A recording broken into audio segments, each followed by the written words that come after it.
Hello, my name is Zaria Joy Edwards. Today I'll be presenting about politics in education, but more importantly, instability in America's public education system.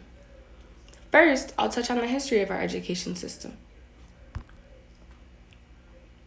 Pre-integration, all schools were racially segregated. Most black students were not able to receive quality education, but most whites were. Brown envisioned that if these students were desegregated and assigned to schools without regard to the color of their skin, the goal of integration would finally be met. Quality education in an integrated setting was expected in the decades following Brown, but it didn't exactly work out that way. In the early 1950s, public schools were legally integrated. However, in the 1970s, the wounds of segregation were still very raw. With only rare exceptions, black students had nowhere near the same education experience as whites. The civil rights movement, school desegregation, and the war on poverty helped bring a measure of equality to the playing field.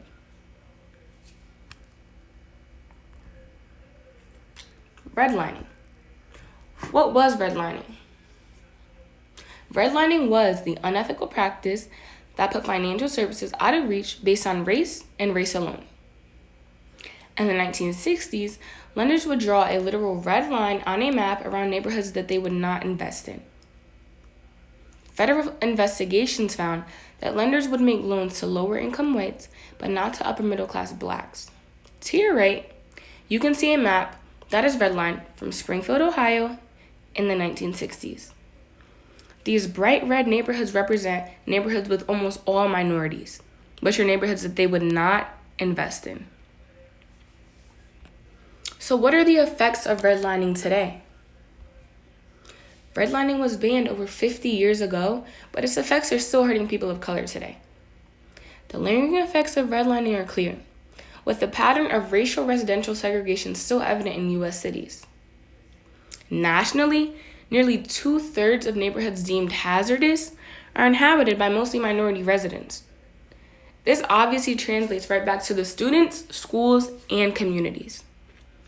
Cities with former redline neighborhoods have significantly greater economic inequality, resulting in less resources for public schools, otherwise known as the racial achievement gap.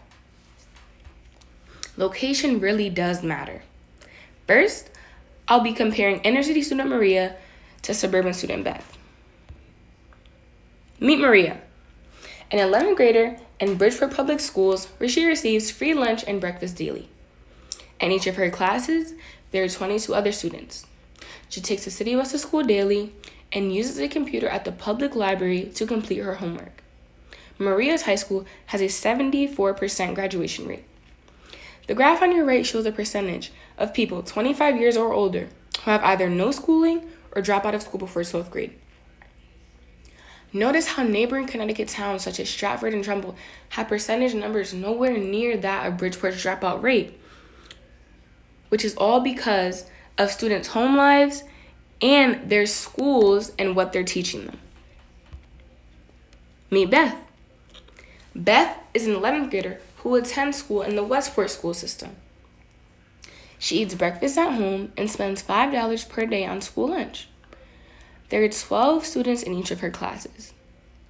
She uses the school bus daily and has access to a school-issued Chromebook to complete her homework at home. Beth's high school has a 97% graduation rate. I'd really like to highlight that Maria and Beth will both be expected to go through college admissions processes and graduation.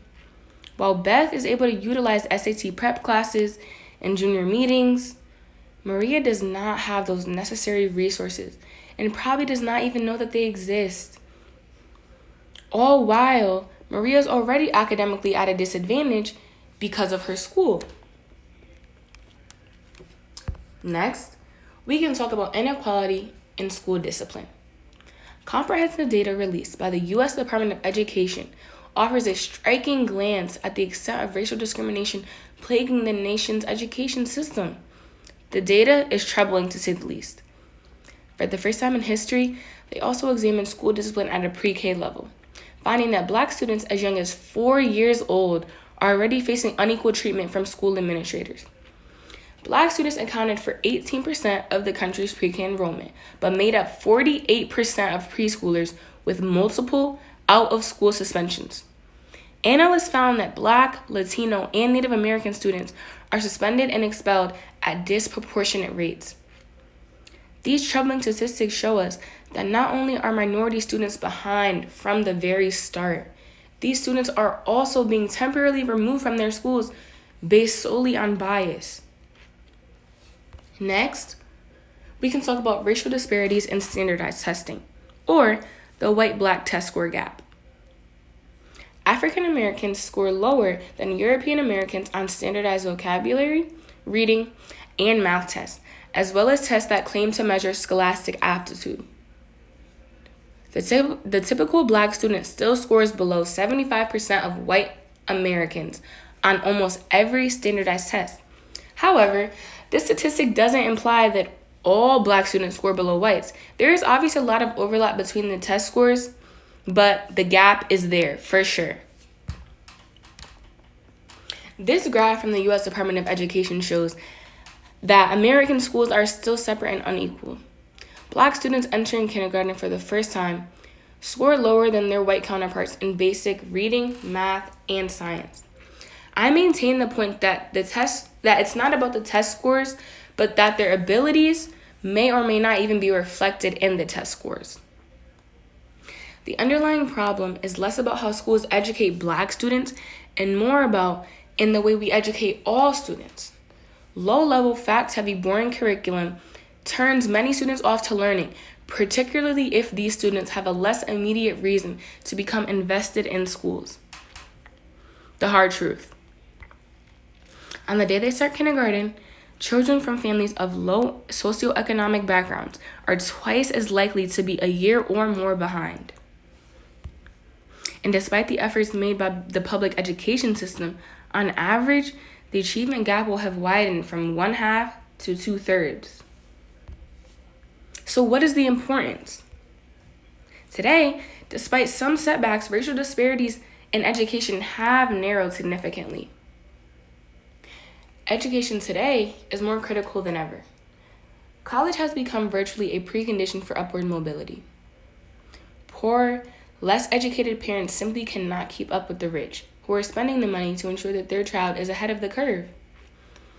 Minority children are a function of their unequal access to key educational resources. Ill-experienced teachers and outdated curriculum all allows this vicious cycle to continue. So, as educators, how can you diminish the racial achievement gap? First, recognize that the achievement gap problem affects the well-being of our entire country. Understand that the present and past economic and social conditions are the root cause of the achievement gap, and develop and implement strategies to increase opportunities for academic success and to encourage lifelong learning. Teachers must make efforts to eradicate prejudice and discrimination in their very own classrooms. Educators must encourage these students to persevere and go against the odds that are already stacked against them. Educators can also develop partnerships with students' parents to ensure that the community is being strengthened through providing information about different programming. My Capstone experience. So working as a peer aide this semester, I was able to join Miss Wimmer's special education class. I helped other students with their English work daily and was very excited to aid the classroom because I knew that I wanted to major in child development.